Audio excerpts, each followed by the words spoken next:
So instead of writing chronologically, I will just say some of the topological aspects of continuums.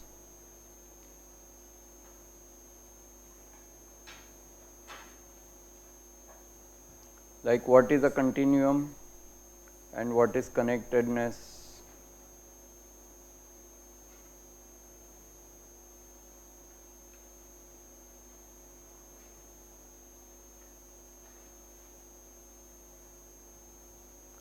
And all that, and then we did matrix Lie groups.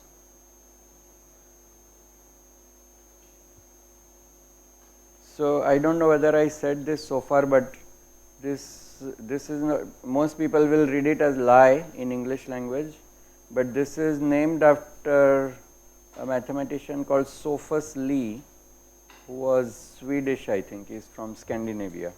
So this is the name. And this work was done by him around the year 1900. So much later than the development of the discrete group theory, which was about 50 years earlier than that. Okay, so matrix Lie groups, and we saw that the big group there is GL n x, where x is R or C. N by n matrices of non-vanishing determinant, because you have to have an inverse, and correspondingly there is also SL and X, which have determinant equal to 1. So determinant here, determinant is restricted not to 0. That is all you need for invertibility, whereas for the SL we restrict it to be plus 1. Okay, and then, so I am just going to do this quickly because we don't want to spend too much time. And then the so-called classical groups,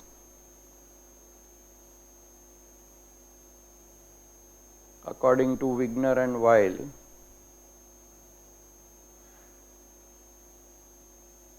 Wigner and separately at two different which is essentially metric preserving.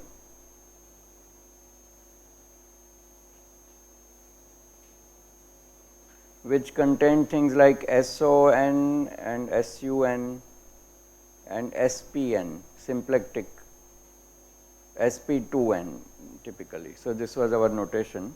So there are metrics in each of the cases and they are preserved by these groups.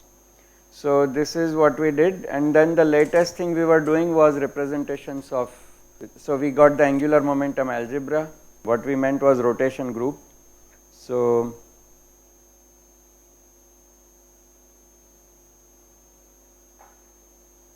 which happens to be SO3, 3 by 3 orthogonal groups of determinant plus 1.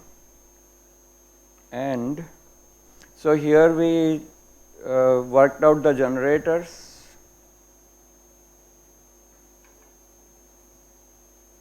Lx, Ly, Lz, but then we said that we will define Ji, the complex notation, to be I times these.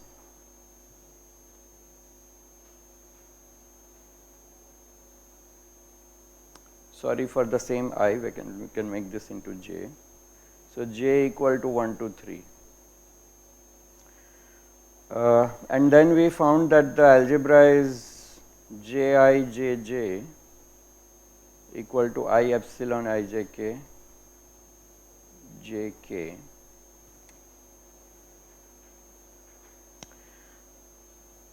So from this we can get, so then we found that SU2 has the same algebra.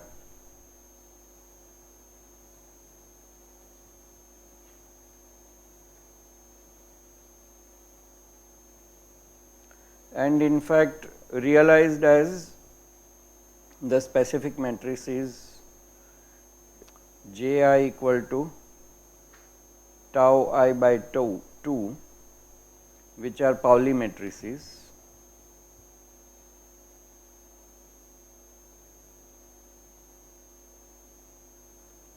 They satisfy exactly the same algebra. And then we could work out the representations.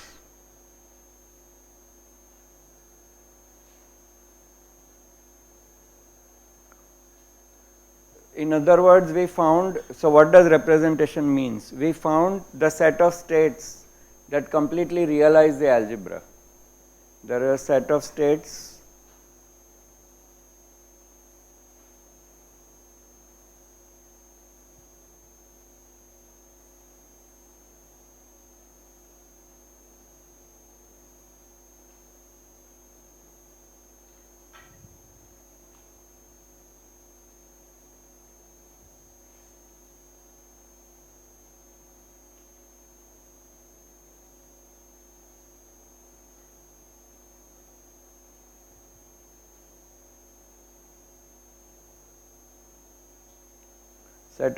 and eigenvalues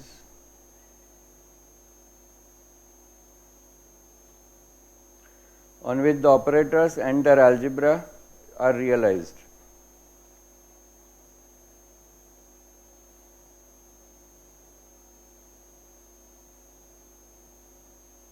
So that is what we mean by knowing the representation, because we can then manipulate, we can handle any computation that deals with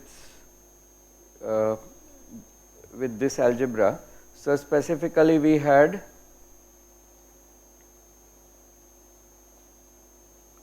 introduced Jz on M equal to M times M in quantum mechanics notation, but M is any vector. So you could write in vector algebra term, treating this as a matrix and this as a vector and eigenvalue. But then the interesting things were that we could realize that J squared, and this in inverted commas, you treat it as a composite symbol. J squared, its definition is Jx squared plus Jy squared plus Jz squared.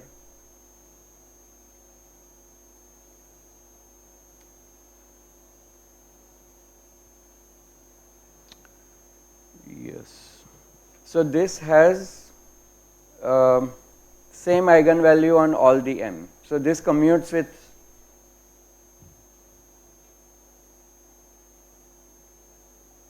each of the Ji, and a particular representation, irreducible representation,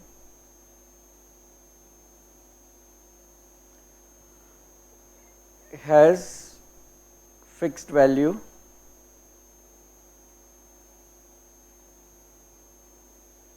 of J squared.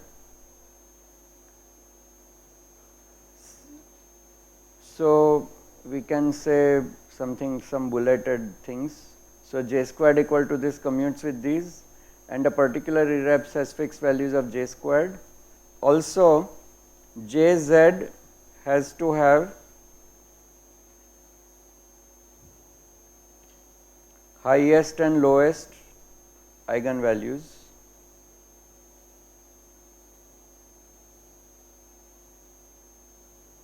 so that the values of M are bounded.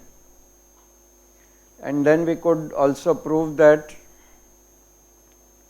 J squared is equal to L into L plus 1, where L equal to M max. Also M min equal to minus L.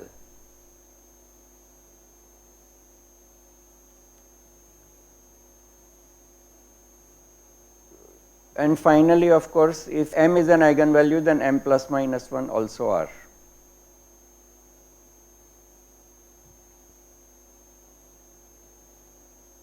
That should actually have been the very first statement.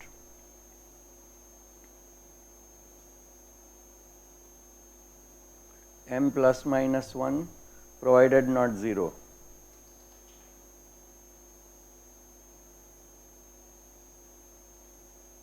At some point they do become 0. So this is sort of the first one actually. Basically these are the facts which we proved in the last two terms. and this gives us a complete control on a particular representation. Any particular representation is given by the highest value L, and then given L, so we have a spectrum. This is the word people use. For a given irrep,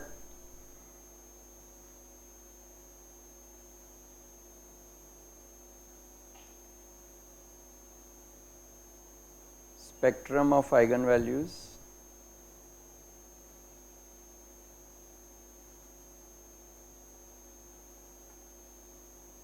minus L plus 1 up to L minus 1 and L.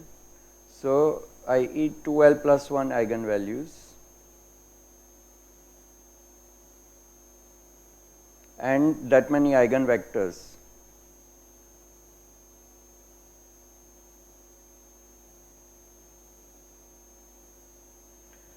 So, the point is that the algebra will only mix these. You can construct the raising and lowering operators j plus j minus, and they will convert one vector into the other, and this forms an irreducible representation. But there are infinite number of irreducible representations.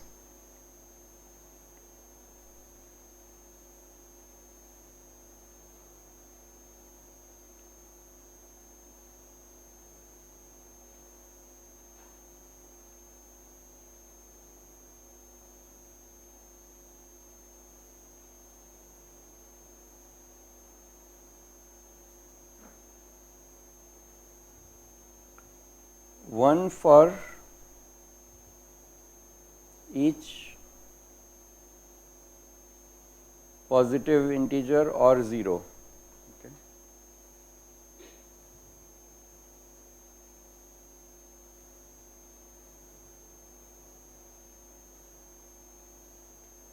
Or L equal to 0.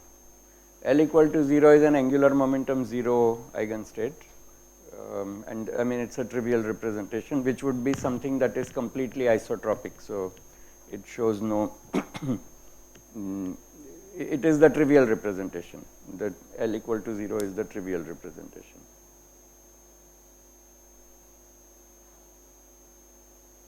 Trivial irrep, as we know, trivial irreps are important in counting everything. So this was the summary about the angular momentum algebra. And of course we went through topology of SU2, SO3 and all that. Right. The last comment of course is that L integer, so this is where I made a mistake. So for each positive integer L equal to 0 or each positive half integer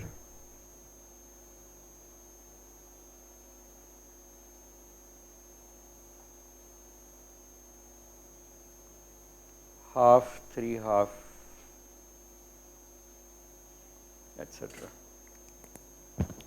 So of course when half, 3 half, etc. are included, so in physics we get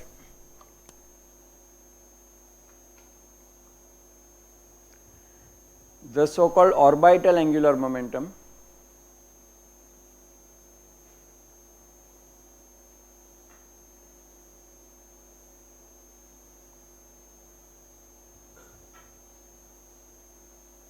has integer eigenvalues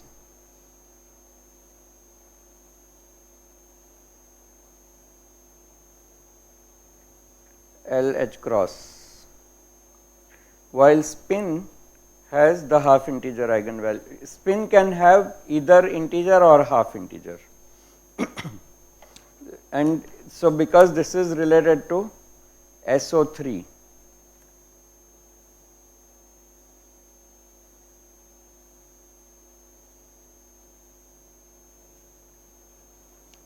whereas we also discover spin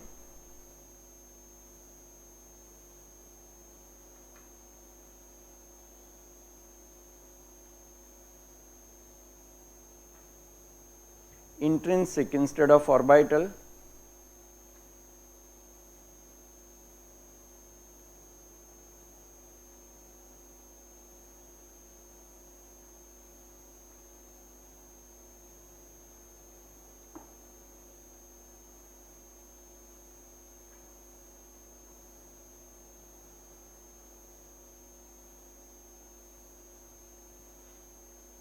Integer or half integer eigenvalues.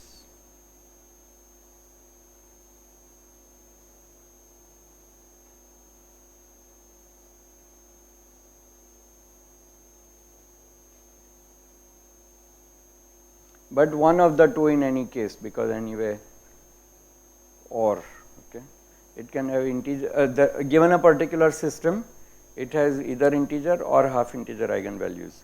It is also found that in relativistic systems,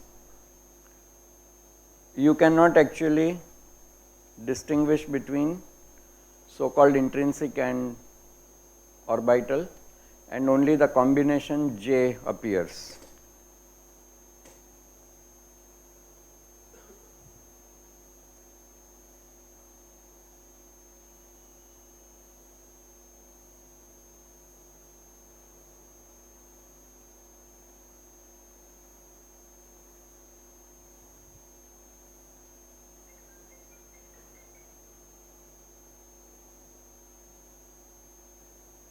Okay.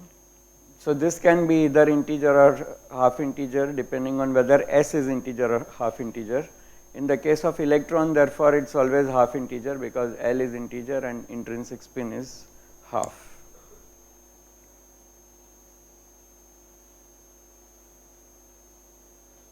S equal to half H cross.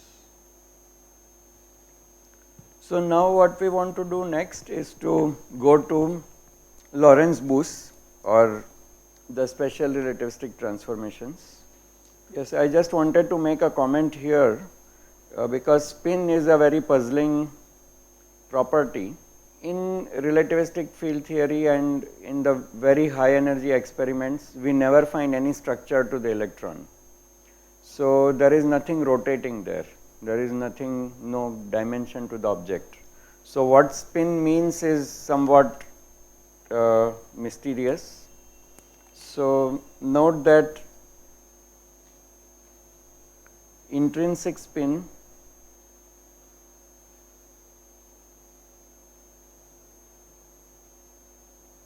has nothing really spinning there.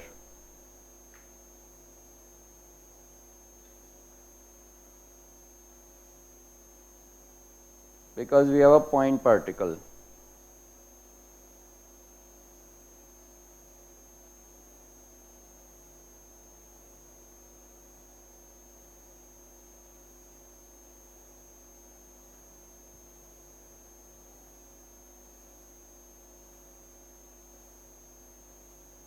No structure has been discovered to the electron. You know, electron rest mass is half an MeV. So the Compton wavelength is inverse of H over mc. So it is determined by that half MeV energy scale. But we have now explored the electron to 100 GeV. So that is like 10 raised to 5. It's like million times the mass of the electron. And it has been probed to such scales much smaller than its Compton wavelength, and it doesn't reveal any structure to it. So electron has never revealed any structure experimentally.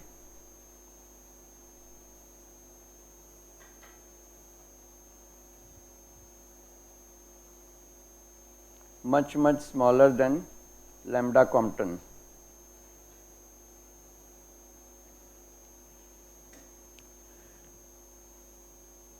However, this mysterious intrinsic angular momentum does add to the orbital angular momentum in the case of hydrogen.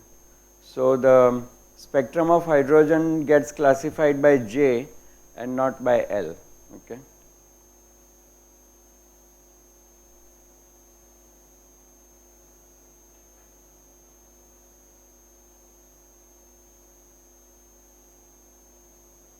So that is the big mystery.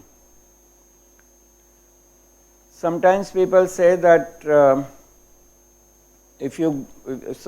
in history of quantum mechanics, Dirac came up with this slightly strange looking equation called Dirac equation, which I hope to derive if we can, because it's only group theory actually. There is not much physics real as far as the free Dirac equation is concerned. It is the lowest dimensional representation of SU2. And lot of people think that if you do special relativity, then because Dirac equation was intrinsically relativistic and had spin bundled in it, therefore spin is an intrinsically relativistic entity, which is of course true. It is intrinsically relativistic because everything in the world is intrinsically relativistic, but that it necessarily follows from special relativity is not true, because you can have special relativistic spin zero particles as well. So special relativity does not imply half integer spin. Okay. So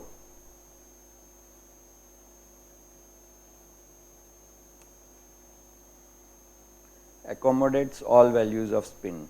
This much statement I can make.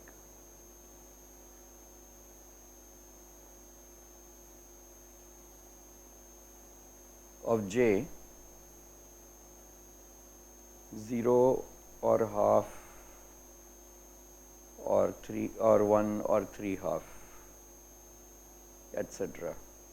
So this 3 half and higher things usually occur in nuclear physics. You have nuclei, and nuclei have some total spin which can be large also. It can be 13 by 2, it can be, I don't know how large it gets, but it can be large.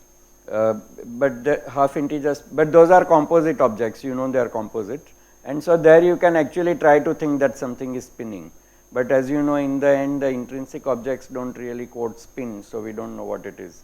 We had, if you remember, a talk also a couple of weeks ago on where is the spin of the proton coming from and so on. So the mysteries sort of remain, but it is not true that relativity implies that there are spin half particles. Relativity allows all of them and doesn't select between them. So now we want to go to the relativistic symmetry algebra, and this is called the Lorentz group.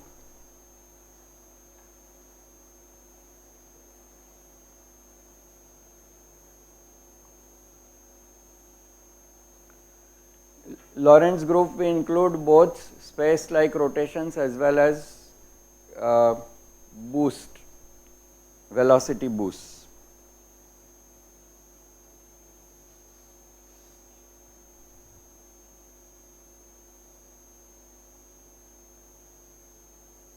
I don't know who invented the term boost, but it is very popular.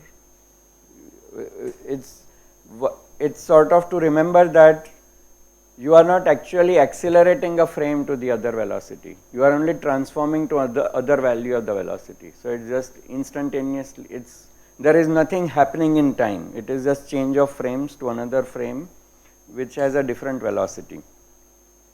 Let us try to recall special relativity. I hope that you have done this and are already sick of drawing this diagram, but here it is. So we draw this y, although it's not really needed in this picture, x and y, x prime, y prime, and this is a frame s prime moving with respect to s at some velocity v. Okay. So s prime velocity v. In this case we say that the transformations are, and note that I am going to write differences of coordinates. It's sometimes confusing if you write x and t. It is more correct to write delta x prime and c delta t prime. So the transformations are on differences of coordinates.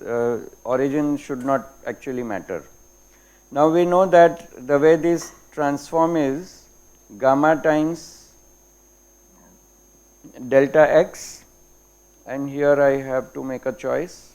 So we will say plus V by C, so we call that parameter beta, times C delta t, and C delta t transforms into gamma times C delta t plus beta times delta x, where beta is V by C.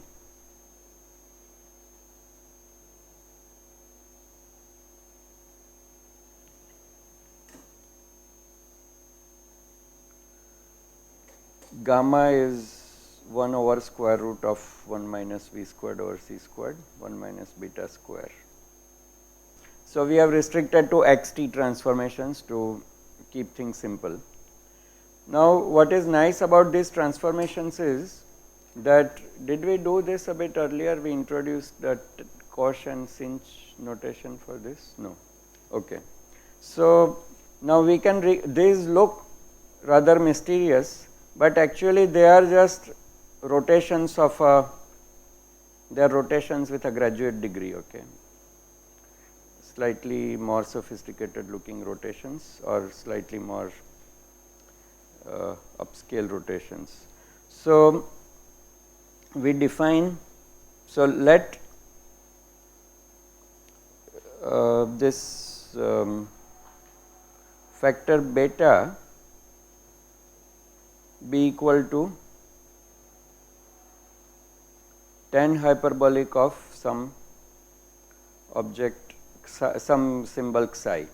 So the point is that we are looking here at two quantities, gamma and beta. Typically in the transformation it will be gamma times this, gamma beta times this, but gamma is nothing but again related to beta. So we want, there is only one parameter.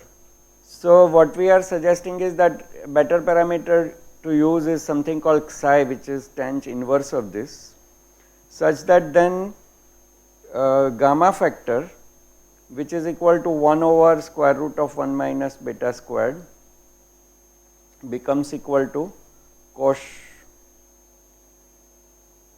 psi, okay, because 1 over tan squared, so you will put 1 minus sin, this is sin squared over Cauchy squared, so Cauchy will come in the numerator, and 1 minus sin squared is Cauchy squared, so we will get square root, and so this becomes equal to Cauchy.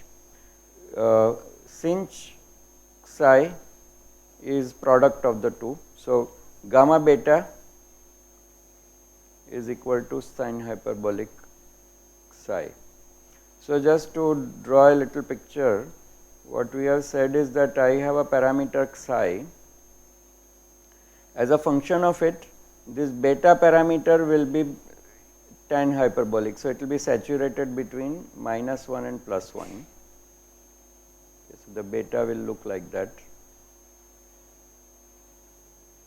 because anyway beta parameter is V by C, so it can't exceed +1 or -1. But then psi parameter is free to go between -infinity to +infinity. So -1 less than beta less than 1, whereas psi therefore goes from infinity to -infinity. Therefore, if we now come back to these, we can recast these as C delta t prime equal to gamma times this becomes Cauchy psi times C delta t plus gamma beta is sinh psi times delta x, and delta x prime becomes equal to sinh psi times C delta t plus Cauchy psi times delta x, okay. Now this is just like rotating x y into x prime y prime. So we can make a comparison.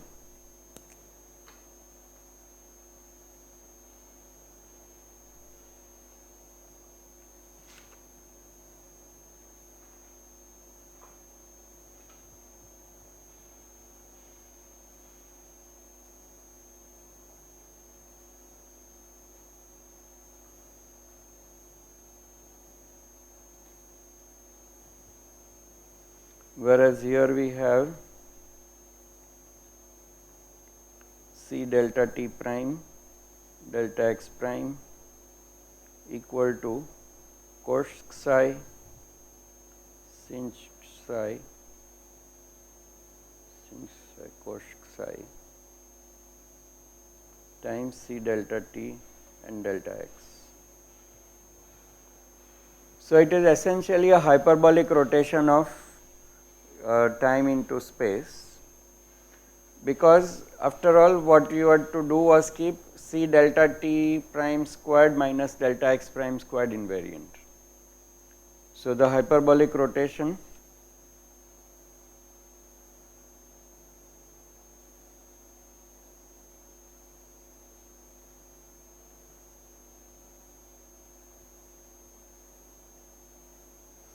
the inverted commas are on rotation. So this hyperbolic rotation keeps C delta t squared minus delta x squared an invariant, just as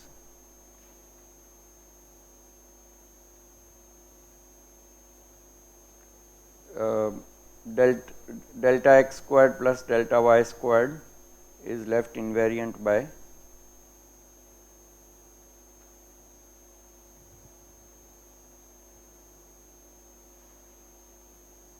Pythagorean rotations. Do we call them Pythagorean? Okay, this Pythagorean metric is by rotations. Okay. So this is Minkowski metric and this is called Pythagorean metric. That is the only difference.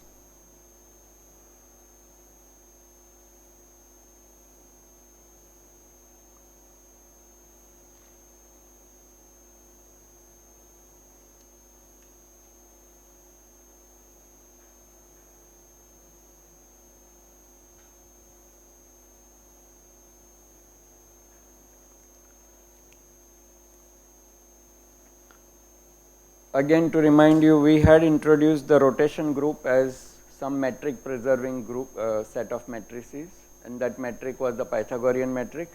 Now we have this metric, so we call this group SO31. So we call the corresponding group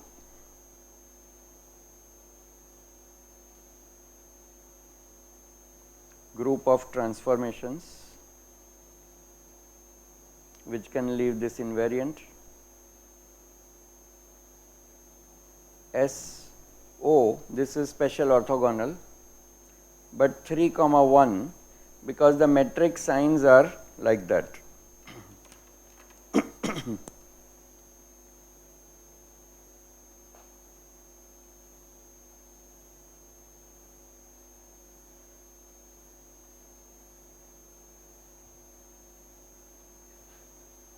So we introduced eta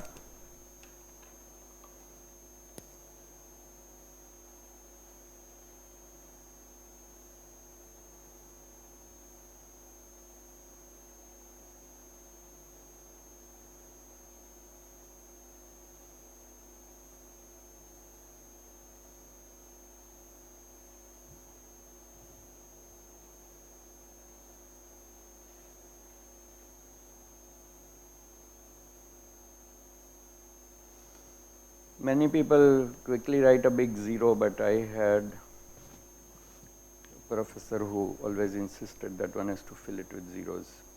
So this is the Minkowski metric, and that is left invariant by these hyperbolic transformations. We have written, of course, only the Tx, but likewise there are also Ty, Tz and Ty and Tz transformations.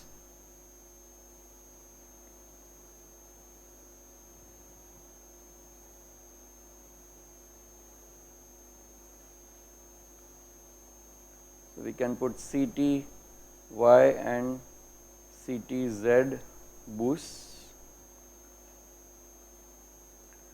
Parameters would be then psi x, psi y, psi z independently for each of those boosts. So SO31 has totally 6 parameters.